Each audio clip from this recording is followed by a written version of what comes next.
My favorite part of doing YouTube videos is just turning on the camera and only then figuring out what we're shooting. Hey friends, it's your good friend Tim Campbell Smith, and today I am walking you through how to get started in digital marketing and how to get your career started in digital marketing. I'm going to tell you my story because it was rather unconventional. Definitely required being scrappy, and I'm going to pass on the knowledge and wisdom that I've passed on to students but has also worked for others. Please note, this video is really about getting your first job or getting your first 1 to 2 clients. I mean, truly the beginning of a career in digital marketing. My advice is also really tailored to Ontario, Canada, which is where I'm based out of. This may be different in other provinces, in other countries, in other states. So if you're not in Ontario, Canada, maybe adapt it as you need. Check out your local job market or see how the business environment is and take that into consideration.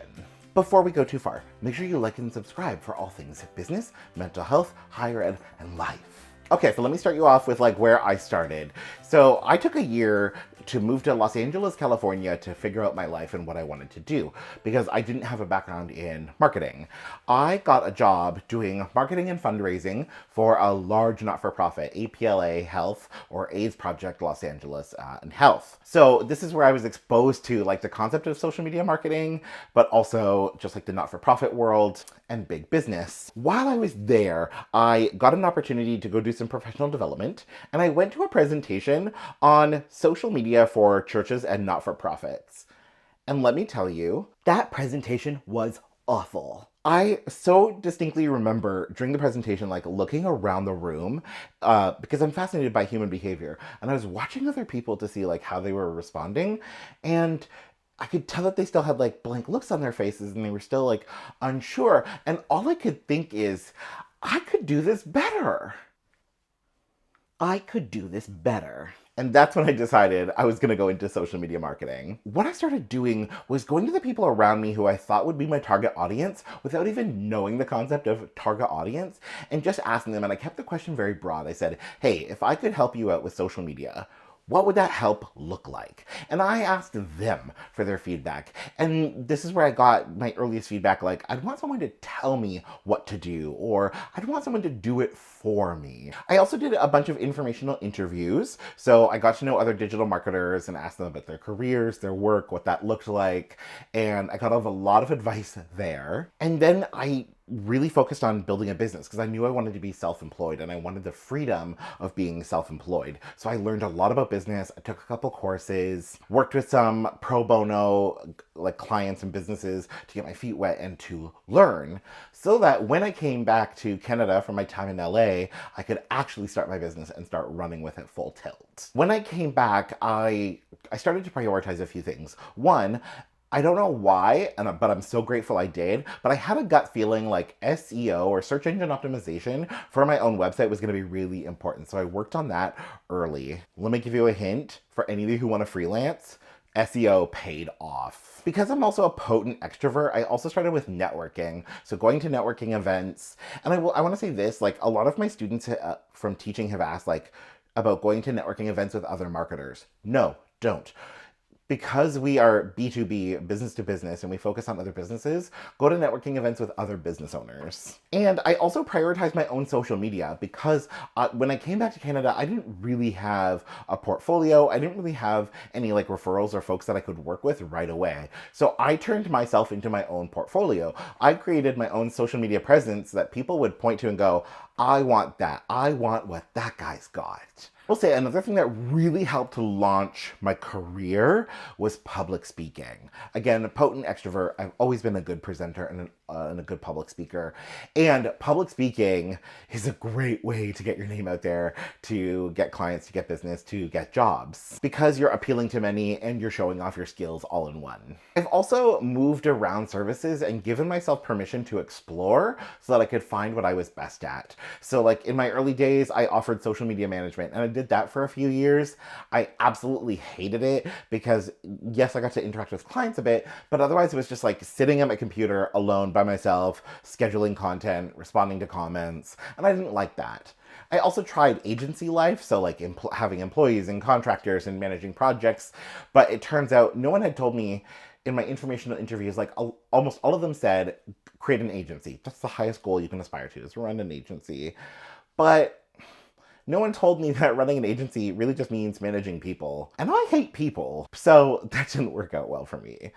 And that's how I settled on solo consulting. I realized I want to sell my knowledge, my wisdom, my expertise, my personality, and I want to work one-on-one so I can look in the whites of my clients' eyes, listen to them, hold space for them, and give them advice. And then do any other services related to consulting. All of this to say, I have been around the block, and this is where I am today. I've done the whole like making six figures thing, and through my consulting, I have seen a lot. So if there's anything in that story that helps, awesome. This is also where I base my advice off of for how to get started in digital marketing. Here's the advice that I've given to students, and that has worked, and feedback I've gotten from students, and I've gotten from other digital marketers that I've mentored in starting their business. The first thing you have to do, and so many digital marketers try to skip this, and when I mentor digital marketers, they try to skip this, and it's actually the most important step. You have to get specific on what exactly you do and for who. Recently, I had someone in my life who came to me asking to work with me and asking for a job and recommendations for jobs. And when I asked them, okay, what do you do? What are you really good at? What's your superpower? That's my question. What's your superpower? They said, oh, I do copywriting, I do design, I do social media marketing, I do it all. No, you do not. Those three things alone are specialized skills, and they have subsets within it that is so wildly unclear. Copywriting. Do you do sales copy or blog copywriting? Are you doing copywriting that is optimized for AI today? Do you do copy that shows up on digital billboards? Design. Website or graphic? Social media, organic or paid? I've never met anyone who did both successfully. If you're too broad, or you say you do too much, no one's gonna hire you because they don't actually know what you do, or they don't think you're good at it. Second thing you gotta figure out is what kind of work you wanna do. Do you wanna freelance or do you wanna go corporate? Think about how hands-on do you want your work to be? How client-facing do you want to be? That's gonna inform a lot of the work you do. After that, next things to do to get a job. First, I want you to create a portfolio. So either like a Canva document or have a link to a Google Drive. Or ideally, I've been impressed when I was hiring digital marketers, when they gave me a link to a website that they had created, their own website with their own stuff. Oh, that's chef's kiss, beautiful. Have something that proves your work. And in your portfolio, consider having specific case studies. And I am talking about using the STAR method. I'll put it up beside me here. STAR method for how you tell stories of your case studies. No matter what method you use for how you communicate your case studies though, the big thing I want to encourage you to have, and this is what I look for when I hire digital marketers, when I help clients hire digital marketers, I want numbers. By what % did you increase followers in a 6-month time frame? What was the ROI of your last campaign? Give us numbers. And make sure your portfolio screams you. It should not look generic. It should not look like I could apply it to anyone. It should scream you and your personality. Next, I want you to actually gather and have and use public-facing testimonials from other people. And what I mean is no graphics. I don't want to see copied and pasted like text or graphics. I want to be able to go to your LinkedIn profile, go down to your recommendations and see someone else actually wrote that recommendation for you. If you have a business, I want to see a Google listing. I want to see a Facebook page of reviews where other people wrote you a review. I want email addresses and phone numbers of people that I could call, that I could email and say, hey, do you know Joe Blow? He's applying for a digital marketing job with me. And they can say, yeah, I know Joe. Here's what I know of him. Speaking of using that social proof, I also want you to network. Meet everyone and their grandmother. Tell everybody what you do and how you do it and who you do it for. It's not what you know, it's who you know. I would say most, if not all of the best opportunities I ever got in my career was not because of what I knew, it's who I knew. With networking, be a good human. Just be a good human, but that comes up later as advice as well. Next, when you're applying for jobs or freelance gigs, for the love of God, pay attention to instructions. Whenever I've had the misfortune of having to post a job online, like on LinkedIn or Indeed, at least 50% of all applicants are immediately disqualified because they didn't follow the first set of instructions.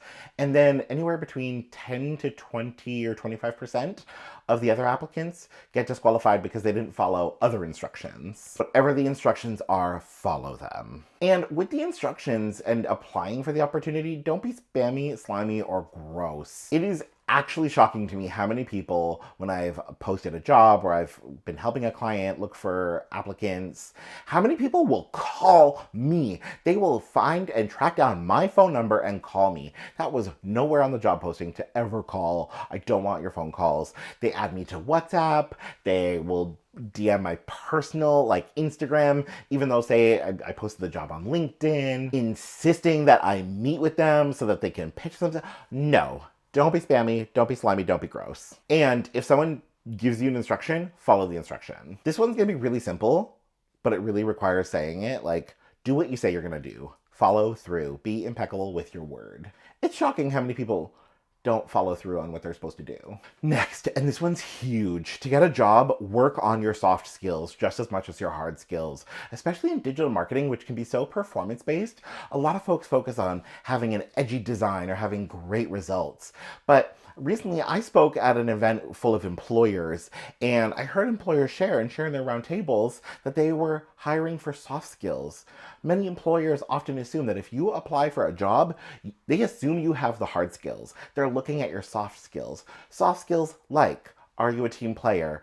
Are you able to communicate, to speak, and to listen effectively, and to use that information? Are you dependable? Do you have attention to detail? Do you have a personality? I've heard of employers, and I know this has happened to me, and especially I've seen like students do this to me, where I'll be talking to them and giving them instructions, and they're going, yes, yes, yes, yep, yep, okay. And then I can tell that they haven't caught anything or understood what I said, and they're unable to do what I asked. Work on your soft skills. One of those soft skills, and I'm going to give this its own category, is please, for the love of God, to get a job, to get freelancing gigs, have a personality. Be a person. We don't know who you are. We don't know what you bring to the table. And a lot of people will kind of compare it to like being a robot because they're just trying to impress you. They're all smiles. They're all perfect and polished and refined answers. People do business with people, not robots. Find your superpower, what makes you unique, and be honest and authentic to that which is you, but also those parts of you. This is part of like doing anything you can to, and this is my other advice, is do anything you can to stand out. So having a personality, especially having a personality that people like. But you can also stand out with past case studies, be the size of the results or the size of the company by having a website or by going to trainings, having education. Find a way to be different. The biggest thing that breaks my heart, and I see it in early stage digital marketers or those just starting out, is like they'll create an Instagram and no other social media platform, which don't even get me started on how much that's a problem. They'll just create an Instagram and create like a bunch of teachable graphics. And it's like, okay, you look like every other digital marketer out there. Like, what makes you special? Try to stand out, ideally for a positive reason. The last couple of things you can do early in your career to get a job and to get clients. One, offer to volunteer with charities and not-for-profits. Now, I'm going to be super careful with this advice. One, we recommend this, and I recommend this because they are often the most in need and they have the least amount of budget. So they are most receptive. There is a wide need there. But when you do this, if you do this, you volunteer, I want you to have really specific contingencies. And actually, here's the 3 rules or contingencies I want you to have. Number 1, it is time bound. Your volunteering is not indefinite, it is time bound. So you can say like, I will work with you for 1 month to do X, Y, and Z. Have it be time bound. Otherwise, often they will abuse that power and they will just keep like sucking the life out of you and having you volunteer. 2, I want you to ask for referrals from it. Chances are, especially with not-for-profits and charities, they know people. They know groups. Ask them for referrals to paid work. And number 3, and this is an absolute requirement, require a testimonial at the end. So they either write it on your LinkedIn, they write it on your Google, or they like hand write and hand sign a letter of recommendation. A digital letter of recommendation can easily be faked. Have a handwritten one with someone's signature. The final advice I'm going to give you to get a job, to find clients, and this is going to be the most painful advice to give, you got to hustle. You got to work hard. At the time of recording, digital marketing is a low barrier to entry job. There's actually almost no barrier, especially out of any of the other business disciplines. Like accounting, you have to like go to university for and you have to get certified in. Same with bookkeeping. HR, you need some training and there's designations we're looking for. Sales requires talent. If you don't have that talent, you don't get jobs at all. Marketing, almost anybody can do, and everybody's got an opinion on, and they think that qualifies them to work in marketing. So marketing has low barrier to entry, which means everybody and their grandmother is going into marketing every day saying that they're doing it. Marketing in business is also an easy area to cut people, to cut jobs, and to have high turnover. So that's why there's a lot of friction and movement in marketing and digital marketing compared to other areas. So you have to hustle, you have to work hard. And those are my big tips for how to get started with a career in digital marketing.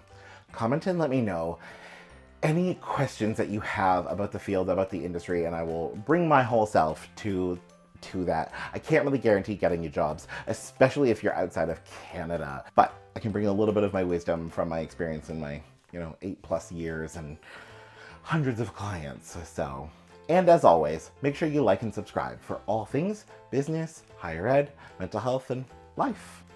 Otherwise, we'll chat soon. Bye for now.